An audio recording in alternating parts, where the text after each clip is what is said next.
அப்புறம் நான் full story நான் கேட்டதே கிடையாது எந்த படத்துக்குமே. நீ என்ன எடுக்க போகிற அதை பற்றி சொல்லு ஃபஸ்ட்டு. ஏன்னா இல்லைன்னாக்கா உன்னோட ஐடியா நான் வந்து இன்னொருத்தருக்கு கொடுத்துருவேன்.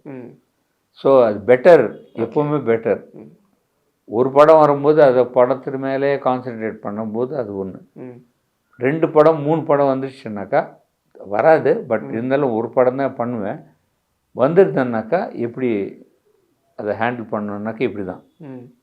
அந்த ஒரு படத்தில் இந்த ஒரு செட்டில் என்ன வருதுன்னாக்கா அது மட்டும் ஸ்கெட்சஸ் போட்டேன்.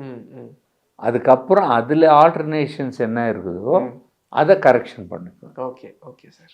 So everything will come something different. But at the same time we have to give the basic art direction.